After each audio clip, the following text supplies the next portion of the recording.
بسم اللہ الرحمن الرحیم۔ شروع اللہ پاک کے ببرکت نام سے جو دلوں کے حال باہو بھی جانتا ہے۔ لسنرز، آپ سب کیسے ہیں؟ جو دوست اس چینل پر نئے آئے ہیں وہ برائے مہربانی چینل کو سبسکرائب کر کے بیل نوٹیفیکیشن آن کر دیں تاکہ نئی آنے والی ویڈیوز آپ کو سب سے پہلے مل جائے۔ پیارے لسنرز، آج میں آپ کے لیے امبر ناگ ماریا سیریز کی 7ویں کہانی زہر کا پیالہ کا لاسٹ حصہ پیش خدمت کرنے جا رہی ہوں۔ تو لسنرز، چلتے ہیں کہانی کی طرف۔ یہی اس کا سارا منصوبہ تھا۔ وہ ہر قیمت پر تھائس کو اغوا کر کے تبت لے جا کر قربان کروا دینا چاہتا تھا۔ امبر کس وقت گھر پر نہیں ہوتا اور تھائس کس وقت گھر پر کس جگہ ہوتی ہے، اسے یہ بالکل خبر نہیں تھی کہ امبر تھائس کو ہڑپا اس کے باپ کے پاس چھوڑنے کے بعد خود تبت جانے کا ارادہ رکھتا ہے۔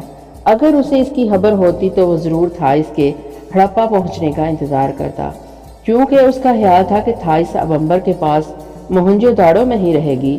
اس لیے اس نے تیزی سے اپنے منصوبے پر عمل کرنے کا فیصلہ کیا۔ وہ کئی بار فقیر کے لباس میں خیرات کے لیے آواز لگاتا اس گلی میں سے گزرتا جہاں امبر کی حویلی تھی اور جس میں تھائس رہتی تھی۔ ایک بار اس نے تھائس کو حویلی کی کھڑکی میں کھڑے دیکھا۔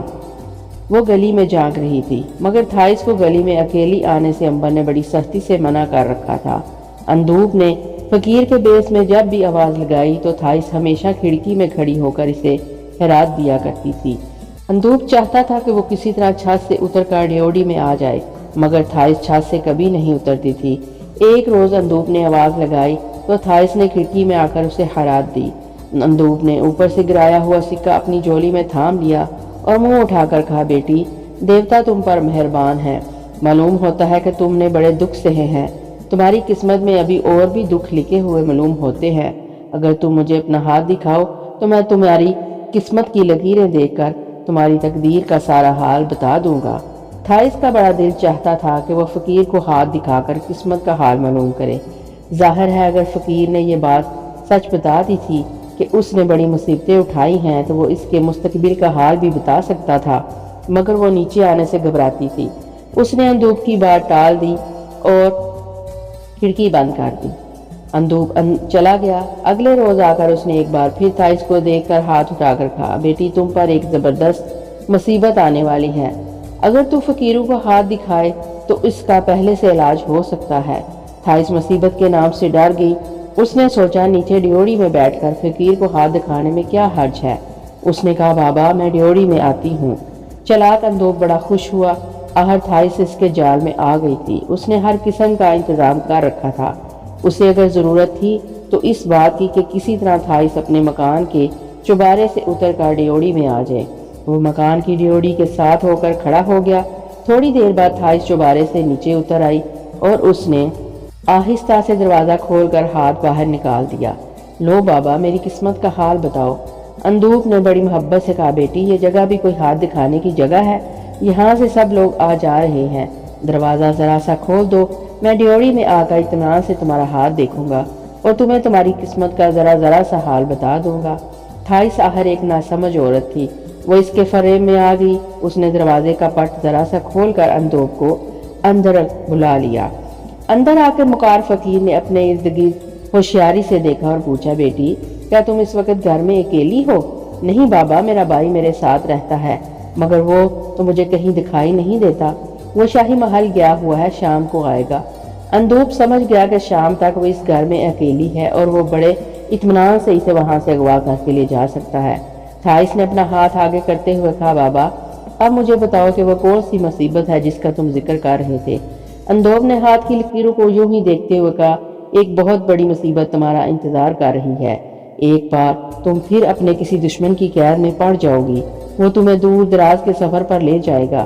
تم اس مچھلی کی طرح تڑپو گی جو پانی سے باہر آ گئی ہو، مگر تم وہاں سے نکلنے میں کامیاب نہ ہو سکو گی۔ تھائس گھبرا گئی۔ پھر کیا ہوگا بابا؟ پھر تم پر ایک آفت آن پڑے گی۔ تم روتی رہو گی اور تمہارے آنسو پوچھنے والا کوئی نہ ہوگا۔ تم راتوں کو اٹھ اٹھ کر دیوتاؤں کو پکارو گی، مگر کوئی دیوتا تمہاری مدد کو نہیں آئے گا۔ بابا، تم نے تو مجھے ڈرا ہی دیا ہے۔ کیا میرا انجام موت ہوگا؟ ایسا بھی ہو سکتا ہے بچی، اگر تم نے اس کا علاج پہلے سے نہ کیا تو ایسا بھی ہو سکتا ہے۔ علاج کیا ہے بابا؟ کیا تمہارے مکان میں کہیں چولہا ہے؟ ہاں بابا، اوپر والے کمرے میں ہے، مجھے وہاں لے چلو، میں اس چولہے کی راکھ پر منتر پڑھ کر اسے پھونک مار کر تمہیں پانی میں گھول کر پلاؤں گا۔ اس کے پینے کے بعد تمہاری آفت ٹل جائے گی، تمہاری مصیبت تم سے دور ہو جائے گی۔ بس یہی ایک تمہاری مصیبتوں کا علاج ہے۔ اگر تم نے ایسا نہ کیا تو اگلے برس تم کسی پردیسی ملک میں تڑپ تڑپ کر مر جاؤ گی۔ تھائس تو کام کر رہ گئی، بیچاری شروع کے دن سے ہی مصیبتیں سہ رہی تھی۔ اس نے سوچا کہ اب وہ کسی نئی مصیبت میں گرفتار ہونے والی ہے۔ بابا ٹھیک کہہ رہا ہے، چنانچہ اس نے اندوب سے کہا، میرے ساتھ اوپر آ جاؤ بابا۔ مکار بوڑھا تھائس کے ساتھ حویلی کی درمیانی منزل میں آ گیا۔ راستے میں وہ ایک ایک شے کا جائزہ لیتا گیا کہ کون سی شے کہاں رکھی ہے۔ ایک چبارے میں دیوار کے ساتھ چولہا بنا ہوا تھا۔ تھائس نے وہاں سے تھوڑی سی راکھ لے کر مٹی کی رکابی میں رکھ کر بابا کو پیش کی۔ اندوب نے کہا، بیٹی بھاگ کر اندر سے پانی کا کٹورا لے آ۔ تھائس پانی لینے اندر گئی تو اندوب نے جلدی سے جیب میں سے ایک سفوف نکال کر اس راکھ میں ملا دیا۔ تھائس اتنے میں پانی کا کٹورا لے کر آ گئی۔ اندوب نے راکھ میں سے ایک چٹکی لے کر پانی کے کٹورے میں ڈال دی اور اس پر منتر پڑھنے لگا۔ تھوڑی دیر بعد منتر پڑھنے کے بعد اس نے کٹورے پر پھونک ماری اور کہا، یہ لے بیٹی، دیوتاؤں کے نام لے کر اسے پی جا، تمہاری ساری مصیبتیں اس کے پیتے ہی ٹل جائیں گی۔ تھائس ذرا رکی۔ اندوب نے ہاتھ اٹھا کر کہا، اگر تو نے پانی پینے میں دیر کر دی تو دیوتا تم سے ناراض ہو جائیں گے، وہ تم پر اپنا قہر نازل کر دیں گے، عذاب نازل کر دیں گے، پھر تم پر ایسی مصیبتیں پڑیں گی کہ تم دشمنوں کی قید میں ایڑیاں رگڑ رگڑ کر جان دے دو گی۔ تھائس لرز گئی اور اس کے ساتھ ہی اس نے کٹورا ہونٹوں سے لگا لیا اور گٹا کٹ کر کے سارے کا سارا پانی پی گئی۔ پانی کے پیتے ہی اس کی آنکھوں کے آگے اندھیرا چھا گیا۔ اسے ہر شے چکراتی نظر آئی۔ اس نے آواز نکالنی چاہی مگر اس کی آواز اس کے حلق میں ہی پھنس کے رہ گئی۔ وہ سمجھ گئی کہ ایک بار پھر اس کے ساتھ فریب ہو گیا ہے۔ اس نے بوڑھے کے گلے کو دبوچنا چاہا مگر اس کے ساتھ ہی اپنی جگہ سے بالکل ہل بھی نہ سکی۔ وہ جیسے اندھی اور پتھر بن کر رہ گئی تھی۔ اس کا سر ایک بار چکرایا اور وہ فرش پر گرتے ہی بے ہوش ہو گئی۔ اندوب کے سفوف نے اپنا کام کر دکھایا تھا۔ تھائس بے ہوش ہو کر گر گئی تھی۔ اسے معلوم تھا کہ تھائس کو شام سے پہلے ہوش نہیں آئے گا اور امبر بھی شام سے پہلے حویلی میں نہیں آئے گا۔ اندوب نے تھائس کو اٹھا کر ایک کمرے میں بند کیا اور خود حویلی سے نکل کر موہنجو دڑو کے ایک غریب سے محلے میں آ گیا۔ یہاں اس نے 2 عورتوں کو پہلے ہی تیار کر رکھا تھا۔ وہ دونوں عورتیں گھر میں بالکل تیار بیٹھی تھیں۔ اندوب نے اندر جاتے ہی کہا، تھائس بے ہوش ہو کر اپنی حویلی میں پڑی ہے، ابھی وقت آ گیا ہے کہ تم اسے وہاں سے اٹھا کر جہاں میں نے کہا ہے وہاں پہنچا دو۔ ہمارا انعام کیا ہے؟ ایک عورت نے کہا، جس وقت تھائس کو تم میرے حوالے کرو گی تمہیں تمہارا انعام بھی مل جائے گا، وہ اس وقت میری جیب میں ہے۔ اور اندوب نے ان عورتوں کو جولے میں سے سونے کے سکے نکال کر دکھائے۔ سونے کے سکے دیکھ کر لالچی عورتوں کے منہ میں پانی آ گیا۔ انہوں نے ایک چارپائی اٹھائی اور جلدی سے باہر نکل گئی۔ ان کے باہر نکلتے ہی اندوب بھی باہر آ گیا۔ وہ سیدھا شہر سے باہر پرانے والے منتر کے ٹیلے کے دامن میں جا کر چھپ گیا۔ ادھر دونوں مکار عورتیں چارپائی لے کر امبر کی حویلی پہنچ گئی۔ انہوں نے بے ہوش تھائس کو چارپائی پر ڈال کر اوپر چادر ڈالی اور کندھوں پر چارپائی اٹھا کر باہر آ گئی۔ 2 آدمیوں نے پوچھا کہ وہ کس کو چارپائی پر ڈال کے لے جا رہی ہیں؟ انہوں نے روتے ہوئے کہا، ہماری بھتیجی بیمار ہے، بے ہوش ہو گئی ہے، اسے حکیم کے پاس لے کر جا رہے ہیں۔ کسی نے ان پر شک نہیں کیا کیونکہ اس زمانے کا رواج بھی یہی تھا۔ جو کوئی بیمار ہوتا یا بے ہوش ہوتا اسے چارپائی پر ڈال کر حکیم کے پاس لے جایا جاتا۔ اگر بچ جاتا تو گھر واپس آ جاتا اور اگر مر جاتا تو وہیں سے قبرستان میں لے جا کر دفن کر دیتے۔ دونوں مکار عورتیں چارپائی پر بد نصیب تھائس کو ڈالے شہر کی گلی کوچوں سے گزرتی باہر آ گئی۔ میدان میں سے ہو کر وہ اس پگڈنڈی پر ہو لی جو شہر سے باہر والے ویران مندر کی طرف جا رہی تھی۔ قلعے کے پاس اندوب ایک تیز رفتار اونٹنی لیے بالکل تیار کھڑا تھا۔ جو ہی اسے عورتیں چارپائی اٹھائے آتی نظر آئیں وہ اونٹنی لے کر ان کے پاس چلا گیا۔ پہلے انعام لاؤ پھر تھائس کو ہاتھ ہلانا، میں اپنا وعدہ پورا کروں گا، تم گھبراؤ نہیں۔ اندوب نے جولے میں سے سونے کے بہت سے سکے نکال کر ان عورتوں کے حوالے کر دیے۔ سونے کے سکے لے کر عورتیں بہت خوش ہوئی۔ اندوب نے تھائس کو اٹھا کر اونٹنی کے اوپر رکھے کجاوے میں ڈال دیا، اس کے منہ میں کپڑا ٹھونس دیا اور اسے رسی سے اچھی طرح کس کر باندھ دیا۔ پھر وہ خود بھی اونٹنی پر بیٹھ گیا اور اسے ایسی ایڑی لگائی کہ وہ ملک گندہارا کی جانب دوڑنے لگی۔ وہ گندہارا سے کافرستان کی طرف ہوتا ہوا تبت کی طرف نکل جانا چاہتا تھا۔ یہ ایک بہت لمبا سفر تھا مگر اندوب نے سفر کا سارا بندوبست کر رکھا تھا۔ اس نے اتنی خوراک اور پانی جمع کر لیا تھا کہ ان دونوں کے لیے وہ 2 مہینے تک کافی تھا۔ پھر وہ اس علاقے کے چپے چپے سے واقف تھا، اسے معلوم تھا کہ کس جگہ سے پانی مل سکتا ہے اور کس جگہ سے پھلوں کے جنگلات ہے، بلکہ رستے میں اس کے دوست بھی تھے جن کے پاس وہ قیام کر کے تازہ دم بھی ہو سکتا تھا۔ ان دنوں یہی راستے تھے جن سے ہو کر قافلے دوسرے ملکوں میں جایا کرتے تھے، اور لوگوں نے قافلوں کی سہولت کے لیے رستے میں جگہ جگہ پانی کے کنویں اور سایہ دار درخت لگا دیے تھے۔ اندوب کی اونٹنی ساری رات میدان میں سفر کرتی رہی۔ آدھی رات کے وقت تھائس کو ہوش آ گیا۔ اندوب نے اس کے منہ سے رومال نکال دیا۔ تھائس نے دیکھا کہ اس کے سامنے ایک کجاوے میں ایک نوجوان آدمی بیٹھا تھا۔ اس نے پوچھا، تم کون ہو؟ اندوب نے ہنس کر کہا، میں نے داڑھی اتار دی ہے، اگر تم تھوڑا سا غور کرو تو مجھے ضرور پہچان لوگی۔ میں وہی فقیر ہوں جس نے تمہارا ہاتھ دے کر تمہیں قسمت کا حال بتایا تھا۔ تم مجھے کہاں لیے جا رہے ہو؟ ایک ایسے ملک جہاں کوئی بھی تمہاری مدد کو نہ آ سکے گا، یہاں تک اگر تمہارا بھائی امبر ساری عمر بھی ٹکرے مارتا رہے تو تمہارا ٹھکانہ معلوم نہ کر سکے گا۔ تم میرے ساتھ یہ سلوک کیوں کر رہے ہو؟ میں نے تمہارا کیا بگاڑا ہے؟ تم نے میرا کچھ نہیں بگاڑا، مگر تمہارے بھائی نے میرے استاد شاہی جادوگر کو ہلاک کیا ہے۔ میں اس سے انتقام لینا چاہتا تھا، مگر اس کا انتقام تم مجھ سے کیوں لے رہے ہو؟ اس لیے کہ امبر سے میں اسی طرح انتقام لے سکتا تھا، اس کی بہن کو اغوا کر کے اس سے ہمیشہ کے لیے دور کر دوں۔ اس کے سوا اور کوئی طریقہ نہیں تھا۔ امبر پر ہمارے جادو کا اثر نہیں ہوتا۔ دیوتاؤں کے لیے مجھے چھوڑ دو، مجھ سے بدلہ نہ لو، میں تو بے گناہ ہوں۔ اندوب نے تھائس کے منہ پر ایک زوردار تماچا مارتے ہوئے کہا، خبردار، اگر پھر زبان چلائی خاموش رہ کر میرے ساتھ بیٹھی رہو۔ اگر زیادہ بات کی تو ابھی خنجر سے تمہارا گلا کاٹ کر تمہاری لاش کے ٹکڑے ٹکڑے کر کے اس اونٹنی کو کھلا دوں گا۔ تھائس بیچاری سہم کر چپ ہو گئی۔ کمزور عورت تھی، آخر اس کے علاوہ اور کر بھی کیا سکتی تھی؟ اونٹنی سفر کرتی رہی اور تھائس کجاوے میں بیٹھی سوچتی رہی کہ اس کا انجام کیا ہوگا۔ اسے اپنے بھائی امبر کا خیال آ گیا کہ جب شام کو اس نے اسے گھر میں تلاش کیا ہوگا اور اسے نہیں پایا ہوگا تو بیچارہ کس قدر پریشان ہوا ہوگا۔ خدا جانے وہ کس حال میں ہوگا اور اس کی تلاش میں کہاں کہاں مارا مارا پھر رہا ہوگا۔ اس کو کیا معلوم کہ اس کی بہن تھائس ایک مکار شخص کی قید میں پھنس کر کسی نامعلوم منظر کی طرف سفر کر رہی ہے۔ امبر کے ساتھ ہوا بھی ایسے ہی تھا۔ شام کو وہ شہزادے سے مل کر واپس حویلی میں آیا تو غلاف معمول دروازہ کھلا ہوا تھا۔ اس کا ماتھا وہی ٹھنکا کہ ضرور دال میں کچھ کالا ہے۔ اس نے دھڑکتے ہوئے دل کے ساتھ حویلی کی ڈیوڑی میں قدم رکھا اور تھائس کو آواز دی، مگر کوئی جواب نہ آیا۔ وہ اوپر آ گیا۔ اس نے حویلی کا کونا کونا چھان مارا، مگر تھائس کا نشان تو نہیں ملا۔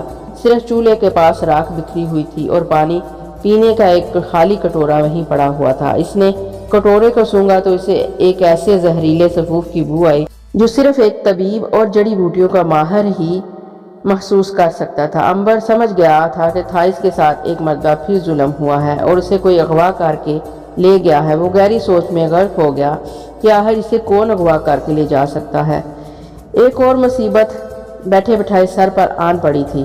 امبر نے ملک تبت کو جانے کی ساری تیاریاں مکمل کر لی تھی کہ اچانک تھائس کی گمشدگی نے اس کے ذہن کو پریشان کر کے رکھ دیا۔ اس نے محلے میں لوگوں سے پوچھ گچھ کی تو اسے صرف اتنا معلوم ہوا سکا کہ 2 عورتوں نے بے ہوش تھائس کو چارپائی پہ اٹھا رکھا تھا اور کہتی تھیں کہ اسے حکیم کے پاس لے جا رہی ہیں۔ کسی کو عورتوں کے حلیے یاد نہیں تھے۔ آخر ایک محلے کی عورت نے امبر سے کہا، ان عورتوں میں ایک عورت کو میں جانتی ہوں بیٹا۔ امبر نے بتابی سے پوچھا، ماں جلدی بتاؤ وہ عورت کون ہے اور کہاں رہتی ہے؟ بوڑھی عورت نے بتایا، وہ ایک بیوہ عورت ہے اور مردہ عورتوں کو غسل دیتی ہے۔ یہاں سے 2 محلے چھوڑ کر اینٹوں کے بٹے کے پاس اس کا گھر ہے۔ اس کی پکی نشانی یہ ہے کہ اس کا ایک دانت باہر کو نکلا ہوا ہے۔ تمہیں اچھی طرح یاد ہے ماں کہ یہ وہی عورت تھی؟ ہاں بیٹا وہی عورت تھی، میں اسے کبھی نہیں بھول سکتی۔ اس نے میری بیٹی کی لاش کو غسل دیا تھا۔ امبر نے گھوڑا نکالا، اس پر سوار ہوا اور مردوں کو غسل دینے والی عورت کی تلاش میں نکل کھڑا ہوا۔ پوچھتے پوچھتے وہ اس محلے میں پہنچ گیا۔ اسے عورت کا مکان بھی مل گیا۔ یہ ایک کچا سا مکان تھا جس کے دروازے کے آگے اونٹ کی کھال کا پردہ گرا ہوا تھا۔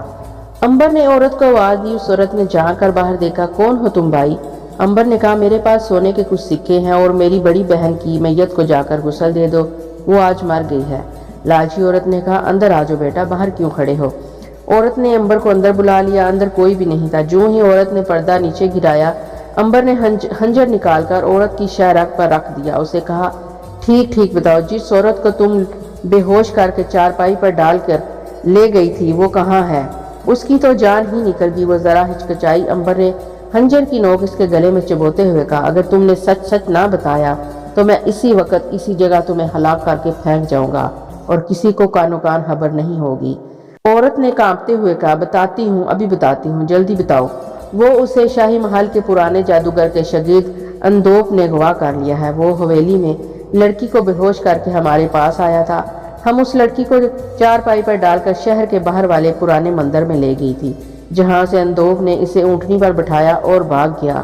کدھر گیا وہ؟ عمبر نے خنجر کی نوک چباتے ہوئے کہا، وہ کہتا تھا کہ میں ملک گندھار سے تبت جاؤں گا۔ کیا تم سچ کہہ رہی ہو؟ اگر میں جھوٹ بولوں تو مجھ پر دیوتاؤں کا عذاب نازل ہو۔ کیا اس وقت تھائس ہوش میں تھی؟ نہیں، وہ بے ہوش تھی۔ عمبر نے ایک جھٹکے سے بوڑھی عورت کو پرے پھینک دیا۔ وہ اٹھا اور گھوڑے پر سوار ہو کر واپس اپنی حویلی میں آ گیا۔ ساری رات وہ سوچتا رہا کہ تھائس کو کہاں جا کر تلاش کرے۔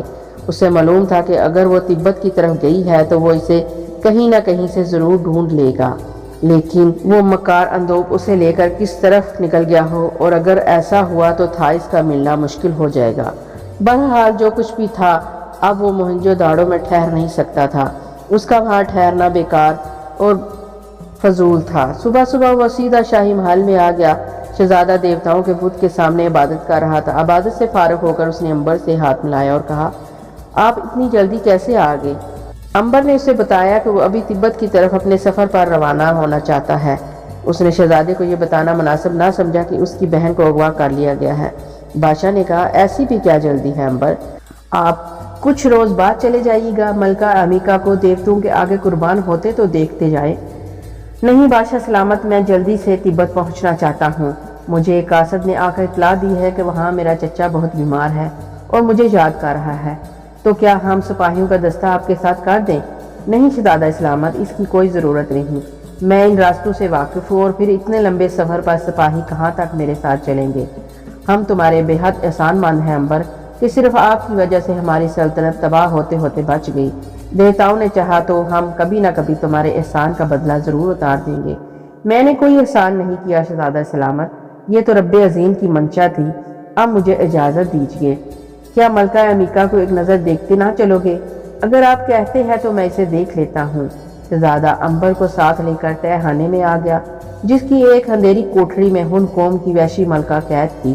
کوٹھری میں ایک طرف مشل جل رہی تھی اور وحشی ملکہ کسی شیر کی طرح کوٹھری میں بے قراری سے ادھر سے ادھر چکر لگا رہی تھی۔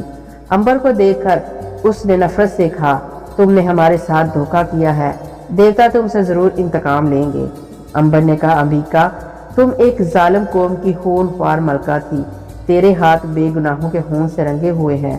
تو نے ہزاروں بچوں کو یتیم کیا ہے، ہزاروں ماؤں کو بیوہ کیا ہے، لاکھوں بیواؤں کے سہاگ لوٹے۔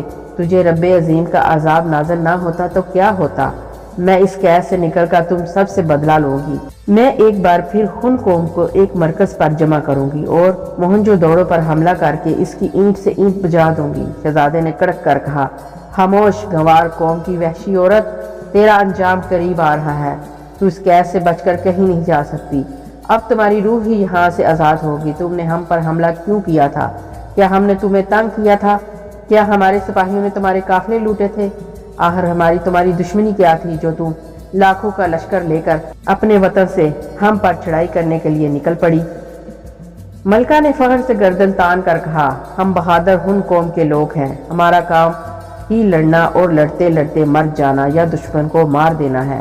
اگر ہم پر کوئی حملہ نہیں کرتا تو ہم اس کا انتظار نہیں کر سکتے، ہم خود آگے بڑھ کر اس پر حملہ کر دیتے ہیں۔ یہی ہمارے قبیلے کا اصول ہے، اور اسی اصول پر عمل کرتے ہوئے ہم نے تمہارے شہر پر چڑھائی کی تھی۔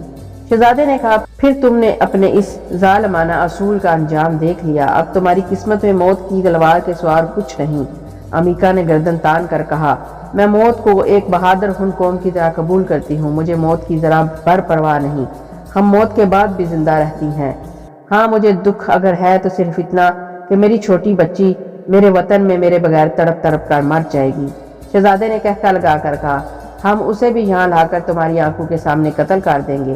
عمبر کو شہزادے کی یہ بات بڑی ظالمانہ محسوس ہوئی۔ اسے یوں لگا جیسے شہزادہ بھی اتنا ہی ظالم اور وحشی ہے جتنی ہن قوم کے لوگ وحشی اور ظالم تھے۔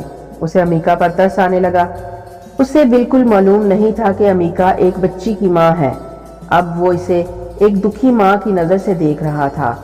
اس نے سوچا کہ وہ امیکا کو وہاں سے نکالنے کی پیشکش کرے گا۔ اگر وہ مان گئی تو ہر ممکن مدد کرے گا، اور اگر نہ مانی تو اسے اس کے حال پر چھوڑ کر خود تبت کی طرف نکل جائے گا۔ امبر نے بیماری کا بہانہ بنا کر ایک ہفتے کے لیے اپنے سفر کا ارادہ ملتوی کر دیا۔ ایک روز وہ قید خانے کی یوں ہی سیر کرتا کرتا چپکے سے امیکا کی کوٹری میں آ گیا۔ 2 روز بعد امیکا کو دیوتاؤں کے بت کے سامنے ذبح کر دیا جانا تھا۔ امیکا ایک پتھر پر دیوار کا سہارا لے کر اداس بیٹھی تھی۔ اس نے امبر کو آتا دیکھا تو غصے سے بولی، تم یہاں کیا لینے آئے ہو؟ امبر نے صاف صاف کہا، سنو امیکا، اگر تم صرف ایک ملکہ ہوتی تو میں کبھی تم سے ملاقات کرنے یہاں نہ آتا، اس لیے کہ تم ایک ظالم ملکہ ہو اور تمہاری موت پر مجھے افسوس نہیں ہوگا۔ لیکن جب سے مجھے معلوم ہوا ہے کہ تمہاری ایک کم سن بچی وطن میں ہے جو تمہاری جدائی میں تڑپ تڑپ کر مر جائے گی، میرا دل تمہاری ہمدردی سے لبریز ہو گیا ہے۔ اب تم مجھے ایک ماں کے روپ میں نظر آ رہی ہو۔ اگر تم تیار ہو تو میں تمہیں صرف تمہاری بچی کی خاطر یہاں سے نکال دوں گا۔ میں یہ بہت بڑا خطرہ صرف تمہاری بچی کی زندگی کی خاطر مول رہا ہوں، حالانکہ تم اچھی طرح جانتی ہو کہ شہزادہ کسی قیمت پر تمہارا فرار گوارا نہیں کر سکتا، اور تم میری مدد کے بغیر یہاں سے فرار بھی نہیں ہو سکتی۔ شہزادے نے اپنی قوم سے وعدہ کیا ہے کہ وہ تمہیں دیوتاؤں کے آگے بڑے دن کو قربان کر دے گا۔ اب اگر تم یہاں سے فرار ہو گئی تو خطرہ ہے کہ وہ لوگ شہزادے کے خلاف بغاوت کر دیں گے، مگر میں صرف تمہاری بیٹی کی خاطر اپنے شہزادے کی اور سلطنت کی زندگی کو خطرے میں ڈال رہا ہوں۔ بولو تم کیا کہتی ہو؟ ملکہ امیکا بڑی جابر عورت تھی، مگر آخر وہ ایک ماں تھی۔ جب اس نے اپنی کمسن بچی کا خیال کیا تو اس کی آنکھوں میں آنسو آ گئے۔ اسے اچھی طرح پتا تھا کہ وہ ایک شکست خوردہ قوم کی ملکہ ہے جس کا سارا لشکر تباہ ہو گیا ہے۔ اگر وہ لاکھ بار بھی کوشش کرے تو وہاں سے اکیلی فرار نہیں ہو سکتی، موت اس کے مقدر میں لکھی جا چکی ہے۔ امبر نے جب اسے وہاں سے نکالنے کی پیشکش کی تو اسے اپنی کم سن بچی یاد آ گئی۔ اس نے بولا بالا چہرہ امیکا کی آنکھوں کے سامنے پھرنے لگا۔ اس نے ایک دم امبر کی پیشکش قبول کرنے کے لیے فیصلہ کر لیا۔ میں تمہاری پیشکش قبول کرتی ہوں، مگر کیا تمہیں معلوم نہیں کہ اگر شہزادے کو معلوم ہو گیا کہ تم نے مجھے یہاں سے اغوا کر لیا ہے تو وہ اپنی فوج ہمارے پیچھے لگائے گا اور میرے ساتھ تمہاری بھی ٹکا بوٹی کر دے گا۔ امبر نے کہا، میں یہ سب کچھ جانتا ہوں، لیکن تمہاری بچی کی خاطر ہر قسم کا خطرہ اور مصیبت مول لینے کو تیار ہوں۔ میں ایک ماں کو ہلاک اور ایک بچی کو ماں کی یاد میں بلک بلک کر روتے نہیں دیکھ سکتا۔ امیکا کا دل امبر کی طرف سے ایک دم صاف ہو گیا۔ اس کے دل میں امبر کے لیے بڑی عزت اور وقار پیدا ہو گیا۔ یہ شخص صرف اس کی بچی کی خاطر اپنا سب کچھ داؤ پر لگا رہا تھا۔ پھر بھی اس نے ایک بار پھر امبر سے کہا، وہ غور کرے، اچھی طرح سوچ لے، کہیں ایسا نہ ہو کہ بعد میں اسے پچھتاوا لگ جائے کہ اس نے امیکا کو بچا کر خواہ ماں اپنی عزت اور جان خطرے میں ڈالی ہے۔ امبر نے مسکرا کر کہا، امیکا بہن، میں نے زندگی میں جتنے بھی فیصلے کیے ہیں ہمیشہ خوب سوچ سمجھ کر کیے ہیں۔ آج سے 2 دن بعد یہ لوگ تمہیں دیوتاؤں کے آگے قربان کر رہے ہیں۔ میں چاہتا ہوں کہ کل رات جب آدھی رات گزر جائے تو میں تمہیں یہاں سے نکال کر لے جاؤں۔ امیکا نے کہا، مگر یہاں تو کڑا پہرا لگا ہے، تم مجھے یہاں سے کیسے نکال کر لے جاؤ گے؟ تمہیں شاید معلوم نہیں کہ شاہی محل میں شہزادے کے برابر اگر کسی کا مرتبہ ہے تو وہ میں ہوں۔ کسی پہرے دار کی جرت نہیں کہ تمہیں میرے ساتھ آنے سے روکے۔ اب میں جا رہا ہوں، کل آدھی رات کے وقت آؤں گا، تم تیار رہنا، میں ہر وقت فرار کے لیے تیار ہوں۔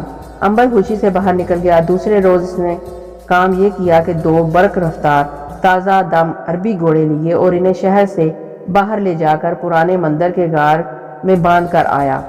اس کے بعد اس نے کچھ ضروری سامان ایک جھولے میں تیار کر لیا اور رات کا انتظار کرنے لگا۔ آدھی رات کے وقت وہ اپنی حویلی سے چپکے سے ایک اونٹ پر سوار ہو کر نکلا اور شاہی محل میں پہنچ گیا۔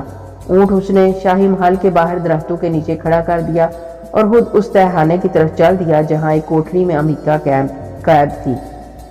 امیکا بڑی بےتابی سے امبر کا انتظار کر رہی تھی۔ اسے امبر کے آنے کا یقین بھی تھا اور نہیں بھی تھا۔ اسے احساس تھا کہ امبر اس کے لیے بہت بڑی قربانی دے رہا ہے۔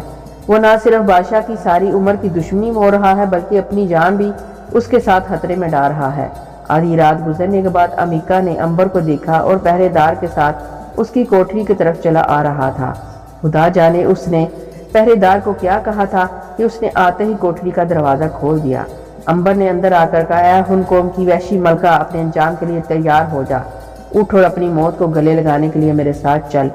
امبیکا سمجھ گئی کہ امبر اداکاری کر رہا ہے۔ وہ آہستہ سے اٹھی اور امبر کے پیچھے پیچھے سر جھکائے قید خانے سے باہر نکل گئی۔ امبر اسے لے کر اندھیری غلام گردشوں سے ہوتا ہوا محل کی جانب آ گیا۔ سامنے محل کا دروازہ تھا، دروازے پر ایک سپاہی پہرا دے رہا تھا۔ امبر کو دیکھ کر سپاہی نے سر جھکایا اور دروازہ کھول دیا۔ وہ دونوں باہر کھلی فضا میں نکل آئے۔ امبر امبیکا کو لے کر محل کے باغ میں آ گیا۔ یہاں پہنچتے ہی اس نے کہا جلدی سے بھاگ چلو، اور وہ دونوں بھاگتے ہوئے ان درختوں کے پاس آ گئے جہاں اونٹ بیٹھا ہوا تھا۔ امبر اور امبیکا اونٹ پر سوار ہو گئے۔ اونٹ انہیں لے کر بڑی تیزی سے شہر سے باہر پرانے مندر کی طرف آ گیا۔ یہاں ایک غار میں 2 عربی گھوڑے تیار کھڑے تھے۔ امبر نے کہا جلدی سے ایک گھوڑے پر سوار ہو جاؤ، ہمیں آندھی بن کر اب اس شہر سے نکل جانا ہے۔ صبح بادشاہ کے سپاہی ضرور ہماری تلاش میں نکل کھڑے ہوں گے۔ ہمیں سورج نکلنے تک زیادہ سے زیادہ فاصلہ طے کر لینا ہے، جلدی کرو۔ امبیکا گھوڑے پر سوار ہو گئی۔ وہ امبر کی دلیری اور انسانی ہمدردی سے بے حد متاثر ہوئی تھی۔ امبر بھی گھوڑے پر سوار ہو گیا۔ انہوں نے گھوڑوں کو چابک مارے اور گھوڑے ہوا سے باتیں کرنے لگے۔ رات بڑی اندھیری تھی، چاند نہیں نکلا تھا، مگر وہ دونوں راتوں کے اندھیرے سے آشنا تھے۔ وہ رات کے اندھیرے میں راستہ بنانا جانتے تھے۔ انہوں نے وہ راستہ اختیار کیا جو اونچے نیچے ٹیلوں کے درمیان اور اوپر سے ہو کر گزرتا تھا۔ اس طرح وہ فاصلے کو زیادہ سے زیادہ طے کر سکتے تھے۔ آسمان پر ستارے چمک رہے تھے اور وہ دونوں گھوڑوں پر بیٹھے ہوا کے ساتھ اڑے چلے جا رہے تھے۔ انہوں نے موہنجو دڑو شہر کی سرحد عبور کر لی تھی اور اب ملک گندھارا کی جانب دریائے سندھ کے ساتھ ساتھ سفر کر رہے تھے۔ ایک جگہ پہنچ کر انہیں دریا عبور کرنا پڑ گیا۔ وہاں کوئی پل وغیرہ نہیں تھا۔ وہ رک گئے اور ادھر ادھر دیکھنے لگے۔ امبر کسی ایسی جگہ سے دریا عبور کرنا چاہتا تھا جہاں اس کا پارٹ چھوٹا ہو۔ دریا کے موڑ پر انہیں وہ جگہ مل گئی۔ یہاں سے دریا کا پارٹ کوئی میل 1.5 میل کے فاصلے کا تھا۔ امبر نے امبیکا کی طرف دیکھا اور کہا وہ دریا پار کرے گی۔ امبیکا نے کہا کہ وہ ایک عورت ہی نہیں بلکہ ایک بہادر اور غیور قوم کی ملکہ بھی ہے۔ چنانچہ اس نے سب سے پہلے اپنا گھوڑا دریا میں ڈال دیا۔ اس کے پیچھے پیچھے امبر نے بھی گھوڑا دریا میں ڈال دیا۔ یہاں دریا کافی گہرا تھا، مگر عربی گھوڑوں نے بڑی محنت، وفاداری اور روانگی کے ساتھ تیرنا شروع کر دیا۔ گھوڑے گردن تک دریا کی لہروں میں ڈوبے ہوئے تھے مگر برابر تیرتے چلے جا رہے تھے۔ آخر وہ دریا کے دوسرے کنارے پہنچ گئے۔ یہاں انہوں نے ایک پل کے لیے آرام کیا اور پھر گھوڑوں پر سوار ہو کر روانہ ہو گئے۔ وہ تیز سے تیز تر بھاگے چلے جا رہے تھے کیونکہ اب کھو پھوٹنے والی تھی اور انہیں معلوم تھا کہ امبیکا کے فرار کا انکشاف ہوتے ہی شاہی فوج کے سپاہی اس کے تعاقب میں روانہ ہونے والے تھے۔ وہ اس سے پہلے بہت دور نکل جانا چاہتے تھے۔ دن چڑھا تو شاہی محل میں شور مچ گیا کہ ملکہ فرار ہو گئی ہے۔ موہنجو دڑو کے بادشاہ کو بڑی حیرت ہوئی کہ اتنی سخت پہرے کے باوجود اس کی دشمن ملکہ کس طرح قید سے فرار ہوگی۔ وہ خود جیل خانے میں پہنچا۔ معلوم ہوا کہ آدھی رات کو بادشاہ کا وزیر خاص امبر اپنے ساتھ امبیکا کو یہ کہہ کر لے گیا تھا کہ اسے پھانسی دی جانے والی ہے۔ بادشاہ نے پہرے دار کو اسی وقت قتل کر دیا اور امبر کی تلاش میں جگہ جگہ چھاپے مارنے شروع کر دیے، مگر وہ کہیں بھی نہیں تھا۔ اس کی حویلی ویران پڑی ہوئی تھی۔ معلوم ہوا کہ وہ راتوں رات شہر سے امبیکا کو لے کر فرار ہو گیا ہے۔ بادشاہ کو اس بات سے بڑا صدمہ ہوا کہ اس کے وزیر خاص نے اسے دھوکہ دیا اور وہ ملکہ امبیکا کو لے کر فرار ہو گیا۔ بادشاہ نے اسی وقت اپنے خاص سپاہیوں کا دستہ امبر کے تعاقب میں روانہ کر دیا۔ انہیں حکم دے دیا کہ وہ اگر ہو سکے تو امبر کو گرفتار کر لے اور ملکہ امبیکا کو اسی حالت میں وہی قتل کر کے اس کا سر لے کر واپس آئیں۔ بادشاہ کو بے حد فکر لگ گئی تھی کہ اگر وہ ملکہ کو دیوتاؤں کے آگے قربان نہ کر سکا تو اس کی رعایا اس کے خلاف ہو جائے گی، مگر وہ کچھ نہیں کر سکتا تھا۔ مجبوراً اسے امبیکا کے سر کا انتظار کرنا پڑ رہا تھا اور ہو سکتا تھا کہ اس کے سپاہی ملکہ کو تلاش ہی نہ کر سکیں، ہو سکتا ہے وہ بہت دور نکل چکے ہوں۔ بہرحال بادشاہ کے لیے یہ بے حد کڑی اور سخت آزمائش کا وقت تھا۔ اسی نے محل میں تمام خوشیوں کی دعوتیں منسوخ کر دیں اور حکم دے دیا کہ جب تک دشمن ملکہ کا سر کاٹ کر شہر میں نہیں لایا جاتا کوئی خوشی کی دعوت نہیں ہوگی۔ ادھر بڑے پجاری نے سپہ سالار کے ساتھ مل کر بادشاہ کے خلاف اس کے کان بھرنے شروع کر دیے کہ وہ محض اس کی کمزوری اور غیر ملکی امبر پر اس قدر بھروسہ کرنے کا نتیجہ ہے۔ رعایا میں بھی لوگ بے چین ہو رہے تھے اور اپنے دیوتاؤں سے بے حد ڈرتے تھے۔ انہیں اندیشہ تھا کہ اگر وقت پر دشمن ملکہ کی قربانی نہ دی گئی تو دیوتا ان پر اپنا قہر اور عذاب نازل کر دیں گے۔ شہر میں بادشاہ کے خلاف چوری چھپے باتیں ہونے لگی۔ بادشاہ اس صورتحال سے بے حد پریشان تھا۔ ادھر امبر اور ملکہ امبیکا دریا پار کرنے کے بعد بغیر رکے سارا دن گرمی اور دھوپ میں سفر کر رہے تھے۔ انہوں نے کسی بھی جگہ پر آرام نہیں کیا، محض اس خیال سے کہ اگر وہ رک گئے تو اس کا اور تعاقب کرنے والے شاہی دستے کے سپاہیوں کا فاصلہ کم ہو جائے گا اور وہ گرفتار کر لیے جائیں گے۔ جس وقت شاہی محل کے سپاہی دریائے سندھ کے کنارے کنارے پہنچے، اس وقت عنبر اور امیکا ملک گندھارا کی سرحدوں میں داخل ہو چکے تھے۔ شاہی فوجوں کے سپاہیوں نے عنبر اور ملکہ کے گھوڑوں کے سوموں کے نشان دیکھ لیے تھے اور وہ انہی کا پیچھا کرتے ہوئے آگے بڑھ رہے تھے۔ دریا فوج نے عبور کر لیا۔ دریا کے پار انہیں دوبارہ ریت پر گھوڑوں کے سوموں کے نشان دکھائی دینا شروع ہو گئے اور انہوں نے برق رفتاری کے ساتھ فرار ہونے والوں کا تعاقب شروع کر دیا۔ فوج کا دستہ بھی بغیر آرام کیے مسلسل آگے بڑھ رہا تھا، جس کی وجہ سے ان کے درمیان فاصلہ کم ہوتا جا رہا تھا۔ چنانچہ جس وقت عنبر اور ملکہ گندھارا شہر کی ایک سرائے میں اترے تو بادشاہ کے سپاہی شہر سے آدھے دن کے فاصلے پر تھے۔ عنبر کے کہنے پر ملکہ امیکا نے چہرے پر ایک سیاہ نقاب اوڑھ لیا تھا تاکہ اسے کوئی پہچان نہ سکے۔ جس سرائے میں وہ اترے تھے وہ کافی بڑی سرائے تھی اور اس میں بہت سارے مسافر اترے ہوئے تھے۔ عنبر نے اپنے آپ کو جڑی بوٹیوں کا تاجر اور امیکا کو اپنی بیوی ظاہر کیا تھا۔ سرائے میں کسی کو کوئی خبر نہ تھی کہ ان کے ہاں ہن قوم کی وحشی ملکہ اتری ہوئی ہے، جس کے نام سے کبھی ملک کا بچہ بچہ کامتا تھا۔ اس ملک میں اگر ملکہ چاہتی تو ایک وزیر کے محل میں قیام کر سکتی تھی، مگر عنبر نے اسے ایسا کرنے سے منع کر دیا کیونکہ یوں ان کے بید کھل جانے کا خطرہ تھا۔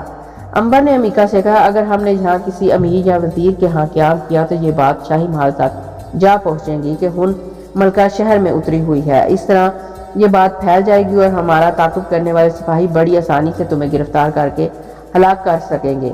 بہتر یہی ہے کہ ہم گمنامی میں یہاں سے آگے کو نکل چلے، بہتر ہے۔ عنبر نے سرائے میں داخل ہوتے ہی پہلا کام یہ کیا کہ دونوں گھوڑوں کو فروخت کر کے 2 نئے عربی گھوڑے خرید لیے، کیونکہ اتنا طویل سفر طے کرنے کے بعد دونوں گھوڑے تھک کر چور ہو چکے تھے اور ان کے لیے اب مزید سفر کرنا مشکل ہو گیا تھا۔ وہ کم از کم 2 دن کے مسلسل آرام کے بعد ہی سفر کر سکتے تھے۔ رات بھر آرام کرنے کے بعد عنبر اور ملکہ منہ اندھیرے اٹھے اور گھوڑے پر سوار ہو کر چپکے سے سرائے سے نکل گئے۔ وہ اپنی روانگی کے بارے میں کسی کو اطلاع نہیں کرنا چاہتے تھے۔ سرائے سے باہر آ کر گھوڑوں پر سوار ہوئے اور جزدان کے رستے ملک تبت کی طرف اپنا سفر جاری کر دیا۔ جس وقت وہ سفر پر روانہ ہوئے، اس سے 1 پہر بعد بادشاہ کی فوج کا دستہ سرائے میں پہنچ گیا۔ سرائے کے مالک سے پوچھ گچھ کے بعد انہیں معلوم ہوا کہ عنبر اور امیکا نے رات اسی سرائے میں بسر کی اور صبح منہ اندھیرے ہی وہ گھوڑوں پر سوار ہو کر وہاں سے چل دیے تھے۔ دستے کے سالار نے اسی وقت حکم دیا مفرور قیدیوں کا تعاقب جاری رکھا جائے۔ چنانچہ سپاہی ایک پل کے لیے بھی آرام کیے بغیر یزدان کی طرف روانہ ہو گئے۔ ادھر اندوب نے بھی تھائس کو لے کر اپنا سفر جاری رکھا تھا۔ وہ تبت کی سرحدوں کے قریب پہنچ گیا تھا۔ عنبر کو تھائس کی بھی فکر تھی اور راستے میں وہ ہر سرائے اور ہر گاؤں سے اس کے بارے میں معلومات حاصل کرتا جا رہا تھا۔ اب تک جو اسے معلومات حاصل ہوئی تھی اس کے مطابق اندوب اور تھائس اسی راستے پر آگے آگے سفر کر رہے تھے۔ تبت کی سرحدوں کے پاس پہنچ کر اندوب ایک ویران کھنڈر کے پاس رک گیا۔ وہ اور ان کے گھوڑے تھک کر چور ہو گئے تھے۔ تھائس نے اب مزاحمت ترک کر دی تھی اور اپنے آپ کو قسمت کے حوالے کر دیا تھا، کیونکہ اسے معلوم تھا کہ یہاں سے اگر وہ فرار بھی ہو گئی اور واپس نہیں جا سکے گی اور صحراؤں میں ہی کہیں بھوک پیاس سے دم توڑ دے گی۔ اندوب نے بھی اس کی رسیاں کھول دی تھی۔ یہ کھنڈر جہاں وہ ٹھہرے تھے کسی پرانی عبادت گاہ کا معلوم ہوتا تھا، جس کی تکونی چھت کے اوپر بانس پر پھٹے پرانے کپڑے لٹک رہے تھے۔ تبت کے علاقے میں اس قسم کے مندر ہوا کرتے تھے۔ تھائس کو مندر میں چھوڑ کر اندوب پانی کی تلاش میں ایک طرف کو نکل گیا۔ وہ تھائس کو تاکید کر گیا تھا یہاں سے فرار ہونے کی کوشش نہ کرنا۔ اگر تم یہاں سے بھاگ بھی گئی تو زندہ واپس موہنجو دڑو نہ پہنچ سکو گی۔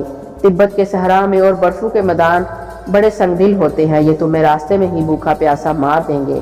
تھائس نے کہا، میں جانتی ہوں اندوب کہ میری قسمت میں در بدر کی ٹھوکریں اور غلامی ہی لکھی ہے۔ تم پانی تلاش کر کے واپس آؤ گے تو میں اسی جگہ بیٹھی تمہارا انتظار کر رہی ہوں گی۔ شاباش، اب تم زیادہ سمجھداری کی باتیں کرنے لگی ہو۔ اندوب مشکیزہ لے کر پانی کی تلاش میں نکل گیا۔ تھائس کھنڈرات کے پتھروں پر کچھ دیر اداس بیٹھی رہی، پھر وہ اٹھی اور کھنڈرات کے بیچ ادھر ادھر بے مقصد پھرنے لگی۔ جہاں جگہ جگہ پتھروں کے ٹکڑے بکھرے ہوئے تھے، ان پتھروں میں سفید پتھر بھی تھے، سرخ اور سبز پتھر بھی تھے۔ ایسے پتھر تھے جو ریت کے بنے ہوئے معلوم ہوتے تھے۔ تھائس نے ایک سبز رنگ کے پتھر کو اٹھا کر غور سے دیکھا۔ اس کے اندر ہلکی ہلکی روشنی تھی اور سبز رنگ کی لہریں سی اٹھ رہی تھی۔ تھائس نے ڈر کر اس پتھر کو زور سے دوسرے پتھروں پر پھینک دیا۔ سبز پتھر دوسرے پتھروں سے ٹکرایا تو ایک چنگاری پیدا ہوئی اور اچانک وہاں ایک بہت بڑا سانپ نمودار ہو گیا۔ تھائس ڈر کر پیچھے کو ہٹ گئی۔ سانپ بہت موٹا اور لمبا اژدہا تھا، اس کی لال لال آنکھوں سے چنگاریاں نکل رہی تھی۔ تھائس کو یوں لگا جیسے یہ سانپ اس سے پہلے بھی کہیں دیکھا ہے۔ ابھی وہ سوچ ہی رہی تھی کہ سانپ نے کہا، تھائس گھبراؤ نہیں، اس سے پہلے بھی میں تمہیں مل چکا ہوں، کیا تم نے مجھے پہچانا نہیں؟ تھائس نے ذہن پر زور ڈالا تو اسے یاد آ گیا کہ ایک بار مندر میں آ کر اس نے ظالم ڈاکیوں سے اسے نجات دلائی تھی۔ اس نے جھٹ کہا، ہاں میں نے تمہیں پہچان لیا، تم نے ایک بار ڈاکو سے میری جان بچائی تھی اور تم نے کہا تھا کہ تم ہڑپا کا شیشناگ ہو، تم وہی ہو نا؟ تم نے مجھے ٹھیک پہچانا تھا، اس میں ہڑپا کا ہی شیشناگ ہوں، مگر تم اس پتھر سے کیسے پیدا ہو گئے؟ تم تو آزاد پھرا کرتے تھے۔ اژدہے نے کہا، تھائس یہ ایک لمبی کہانی ہے، بس یوں سمجھ لو کہ ایک جادوگر نے مجھے اس پتھر کے اندر قید کر رکھا تھا۔ اس نے کہا تھا کہ یہ پتھر صحرا میں لڑکتا پھرے گا اور تم ساری زندگی اس پتھر کی قید کے اندر رہو گے۔ دیوتاؤں کا شکر ہے کہ تمہارا ادھر سے گزر ہوا اور تم نے مجھے نجات دلائی، مگر میں نے تو یوں ہی سبز پتھر اٹھایا کر ادھر دے مارا تھا۔ ٹھیک ہے، لیکن اس طرح سے مجھے جادوگر کی قید سے رہائی مل گئی ہے۔ یہ بتاؤ کہ تم ادھر کہاں جا رہی ہو؟ کیا تم اکیلی ہو؟ اس سے آگے تو تبت کی پرسرار زمین شروع ہو جاتی ہے۔ تھائس نے کہا، اچھے اژدہے، میں تمہیں کیا بتاؤں کہ میرے ساتھ کیا کیا ظلم نہیں ہو رہا۔ تم نے مجھے ڈاکوؤں سے نجات دلائی تو ایک بار پھر ایک ظالم کے پنجے میں پھنس گئی ہوں۔ اس نے مجھے ملک مصر میں جا کر فروخت کر دیا، وہاں سے امبر نے مجھے آزاد کروایا اور پھر میرے ماں باپ کے پاس لا کر چھوڑ دیا، مگر جس شخص نے مجھے خریدا تھا وہ باز نہ آیا، اس نے اپنے جاسوس بھیج کر ایک بار پھر مجھے اغوا کر لیا۔ یہاں بھی دوبارہ امبر نے مجھے مصیبت سے نجات دلائی اور مجھے لا کر میرے ماں باپ کے پاس چھوڑ دیا۔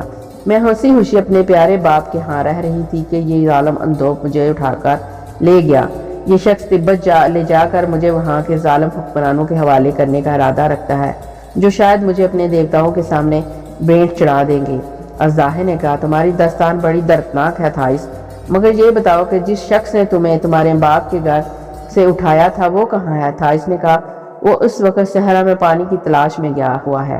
وہ مجھے یہاں بٹھا کر کہہ گیا ہے کہ اگر میں نے یہاں سے بھاگنے کی کوشش کی تو صحرا میں بھوک پیاس سے بلک بلک کر دم توڑ دوں گی۔ اس نے ٹھیک کہا ہے تھائس، مگر اب جب کہ میں تمہارے پاس آ گیا ہوں تمہیں کسی قسم کا فکر کرنے کی ضرورت نہیں، تم اب بالکل محفوظ ہو۔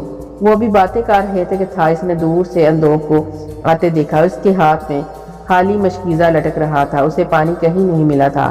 تھائس نے اژدہے کو مخاطب کرتے ہوئے کہا، یہی وہ سنگ دل ڈاکو ہے جو مجھے میرے باپ سے چھین کر لے آیا ہے، جو تبت کے آدم ہورو کے ہاں مجھے فروخت کرنے کا ارادہ رکھتا ہے۔ اژدہے نے کہا، فکر نہ کرو تھائس، اس ظالم شخص کو اس کے ظلم کا بدلہ مل جائے گا، تم خاموشی سے دیکھتے جاؤ۔ تھائس کے پاس آ کر اندوب نے کہا، اس صحرا میں کہیں بھی پانی کا چشمہ نہیں ہے، میرا خیال ہے کہ شاید آگے چل کر کہیں سے پانی مل جائے۔ تھائس اب وہاں سے جانا نہیں چاہتی تھی کیونکہ اس کا دوست اژدہا سانپ قریب ہی پتھروں میں چھپا ہوا تھا۔ اس نے سر درد کا بہانہ بنا کر کہا، میرے سر میں بہت سخت درد ہو رہا ہے، میں آگے سفر نہیں کر سکتی۔ اندوب نے چیخ کر کہا، مگر مجھے پیاس نے ہلکان کر دیا ہے، میں جلد سے جلد تبت کے شہر پہنچ کر اپنی پیاس بجھانا چاہتا ہوں۔ اٹھو، چلو یہاں سے اٹھو۔ اندوب نے تھائس کو جھنجھوڑنا شروع کر دیا۔ تھائس نے روتے ہوئے کہا، دیوتاؤں کے لیے مجھ پر اتنا ظلم نہ کرو، آخر میں نے تمہارا کیا بگاڑا ہے؟ اندوب نے کہہ لگا کر کہا، تم نے میرے استاد کو قتل کرانے میں امبر کا ساتھ دیا تھا، میں تم سے اپنے استاد کی موت کا بدلہ لے رہا ہوں۔ اگر مجھے پانی مل بھی گیا تو میں ہرگز تمہیں یہاں نہیں چھوڑوں گا، تمہیں ہر حالت میں میرے ساتھ چلنا ہوگا، اٹھو ورنہ میں تمہاری دونوں ٹانگیں کاٹ کر گھوڑے پر لاد کر لے جاؤں گا۔ تھائس نے اس طرف دیکھا جدھر اژدہا چھپا ہوا تھا۔ تھائس کو ادھر سانپ نظر نہ آیا، وہ پریشان ہو گئی، کہیں سانپ اندوب سے ڈر کر بھاگ تو نہیں گیا، اس نے سوچا، مگر جب اس نے اندوب کی طرف دیکھا تو لرز اٹھی۔ اژدہا اس کے پیچھے آہستہ آہستہ سرکتا ہوا چلا آ رہا تھا۔ اندوب نے تھائس کو بالوں سے پکڑ کر اٹھا لیا۔ اٹھتی ہوں میں یا تمہیں یہیں قتل کر دوں؟ اٹھتی ہوں۔ تھائس نے بالوں کو باندھنا شروع کر دیا۔ اندوب اس کے سر پر کھڑا تھا اور دوسری جانب سانپ آہستہ آہستہ آگے بڑھتے ہوئے بالکل اس کے عقب میں آ کر رک گیا تھا اور حملہ کرنے ہی والا تھا کہ اندوب نے تھائس کو گرج کر کہا، کیا سوچ رہی ہو، اٹھو میرے ساتھ چلو۔ ابھی یہ جملہ اس کے منہ میں ہی تھا کہ پیچھے سے اژدہے نے جپٹ کر حملہ کر دیا اور اندوب کے گرے کا گرد اپنا آپ لپیٹ کر زور سے بل دینے شروع کر دیے۔ اس کی آواز تک نہ نکل سکی۔ دیکھتے ہی دیکھتے اس کی آنکھیں ابل کر باہر آ گئیں۔ اس کے ہونٹوں سے جاگ بہنے لگا اور اس کا سانس رک گیا۔ اژدھا نے زور سے ایک جھٹکا دیا اور اندوق کی لاش کو زمین پر پھینک دیا۔ تھائس نے اژدھا کا شکریہ ادا کیا کہ اس نے ایک ظالم کے پنجے سے اسے نجات دلائی۔ اژدھا نے کہا، تھائس یہ ایک جادوگر تھا، اگر اس کا جادو مجھ پر چل جاتا تو میں ابھی ہلاک ہو جاتا، مگر میں نے اسی لیے اس کے گلے کو قابو میں کر لیا تھا تاکہ یہ زبان سے کوئی جادو منتر نہ بول سکے۔ اب تم آزاد ہو، جہاں چاہے جا سکتی ہو۔ تھائس نے کہا کہ وہ صحرا میں اکیلی رہ گئی ہے، اسے نہ واپسی کے راستے کا علم ہے نہ آگے کی منزل کی کچھ خبر ہے۔ اژدھا نے کہا، تھائس میں تمہارے ساتھ ساتھ چلتا مگر مجھے راستہ نہیں آتا، وگرنہ کم سے کم تبت کے شہر تک تمہیں ضرور پہنچا دیتا۔ اس سے آگے ہرشناگ کی زمین شروع ہوتی ہے، میں تمہیں اپنا منکا دے دوں گا، تم وہ منکا ہرشناگ کو جا کر دکھا دینا، اس سے آگے تمہاری رہنمائی وہ کرے گا۔ شکریہ شیشناگ، لیکن مجھے سخت بھوک اور پیاس لگی ہے، اس کا بھی ابھی بندوبست کرتا ہوں۔ اژدھا اتنا کہہ کر مندر کے عقب میں چلا گیا۔ تھوڑی دیر بعد واپس آیا تو اس نے اپنے سر پر لکڑی کا ایک تھال اٹھا رکھا تھا جس پر پانی کی صراحی اور کچھ سرخ انار رکھے تھے۔ یہ لو تھائس، ان پھلوں اور پانی سے اپنی پیاس بھوک مٹا لو، کچھ راستے کے لیے لے جاؤ۔ تھائس نے وہیں بیٹھ کر بڑے شوق سے پانی پیا اور انار کھائے۔ باقی پانی مشکیزے میں اور انار جھولے میں ڈال کر رکھ لیے اور اژدھا سے منکا لے کر گھوڑے پر سوار ہو کر تبت کی طرف روانہ ہوگی۔ تبت کا شہر وہاں سے ایک رات کی منزل پر تھا۔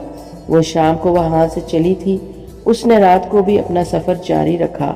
تبت شہر میں اس کا کوئی جاننے والا نہیں تھا، وہ محض اس لیے اس طرف جا رہی تھی کہ اس سے زیادہ قریب اور کوئی شہر نہیں تھا۔ واپس وہ نہیں جا سکتی تھی کیونکہ اکیلی وہ واپسی کا اتنا طویل سفر طے نہیں کر سکتی تھی۔ اس کے دل میں صرف یہی ایک امید تھی کہ تبت شہر پہنچ کر وہ کسی نہ کسی طرح واپس اپنے وطن ہڑپا پہنچنے کی کوشش کرے گی۔ وہ ساری رات گھوڑے پر سوار چلتی چلی گئی۔ جب وہ پھٹنے لگی تو بہت دور پہاڑوں پر جمی ہوئی برف نظر آ رہی تھی۔ سورج نکلا تو یہ برف سنہری ہو گئی، دور پہاڑوں پر گویا آگ سی لگ رہی تھی۔ اس نے ان پہاڑوں کے دامن میں عبادت گاہوں کے اونچے اونچے چمکتے کلش بھی دیکھے۔ ان میں ایک عبادت خانے کا سنہری کلش اور گنبد ان میں سب سے بلند تھا۔ معلوم ہوتا تھا کہ وہ بہت بڑا عبادت خانہ ہے۔ تھائس کو صرف اتنا معلوم تھا کہ وہاں کے لوگ برف، پانی، آگ اور پہاڑوں کے دیوتا کی پوجا کرتے تھے۔ دن کی روشنی میں تھائس آگے بڑھتی چلی گئی۔ وہ ایک پرانے کنویں کے چبوترے کے قریب سے گزر رہی تھی کہ اچانک ایک بہت بڑا سبز رنگ کا اژدھا پھنکار مار کر اس کے سامنے آن کھڑا ہوا اور لہرا لہرا کر اپنی لال زبان نکال کر اس کی طرف بڑھنے لگا۔ تھائس پہلے تو گھبرا گئی۔ سبز اژدھا کی آنکھوں میں اس قدر جادو تھا کہ اس کا ذہن بند ہو گیا۔ پھر اسے شیشناگ کے دیے ہوئے منکے کا یاد آیا اور اسے یاد آیا کہ شیشناگ نے کہا تھا کہ تمہیں راستے میں ہرشناگ ملے گا، اسے میرا منکا دکھا دینا۔ تھائس نے جٹ جھولے میں سے سبز رنگ کا منکا نکال کر اژدھا کے آگے کر دیا۔ اے ہرشناگ، یہ منکا مجھے شیشناگ نے دیا ہے۔ منکے کو دیکھتے ہی ہرشناگ نے اپنا سر جھکایا اور بولا، میں اس کا احترام کرتا ہوں جس کے پاس یہ منکا ہو، تم جا سکتی ہو۔ کیا یہ سامنے جو شہر ہے وہ تبت ہے؟ ہاں، یہ تبت کا شہر ہے، مگر اس سے زیادہ میں تمہیں کچھ نہیں بتا سکتا۔ دیوتا تمہاری حفاظت کرے۔ ہرشناگ غائب ہو گیا اور تھائس تبت کی طرف چل پڑی۔ تبت شہر سوگ میں ڈوبا ہوا تھا۔ اس کی وجہ یہ تھی کہ شہر کے سب سے بڑے عبادت خانے کی مورتی گنڈاب کی دیوداسی مر گئی تھی۔ اس کی لاش عبادت خانے کے چبوترے پر مورتی گنڈاب کے قدموں میں رکھی پڑی تھی۔ پجاری اس کے گرد لوبان اور اگربتیاں اور عنبر سلگا رہے تھے اور دعا پڑھ رہے تھے۔ یہ دیوداسی مورتی کی خاص پجارن تھی اور بچپن سے لے کر مرتے دم تک مورتی کی خدمت کرتی رہی تھی۔ ان لوگوں کا عقیدہ تھا کہ جب دیوداسی مر جاتی ہے تو اس کی روح اپنے جیسے کسی دوسری عورت کے جسم میں داخل ہو جاتی ہے، پھر اس عورت کی شکل بھی دیوداسی جیسی ہو جاتی ہے۔ چنانچہ وہاں یہ صدیوں سے دستور چلا آ رہا تھا کہ جب بھی دیوداسی مرتی تھی تو پجاری چپکے سے اس دیوداسی کی تلاش میں نکل کھڑے ہوتے تھے جس کے جسم میں مرنے والی دیوداسی کی روح داخل ہو گئی تھی۔ جس وقت تھائس تبت کے شہر میں داخل ہوئی تو اس وقت پجاری بیل گاڑی میں بیٹھ کر عطر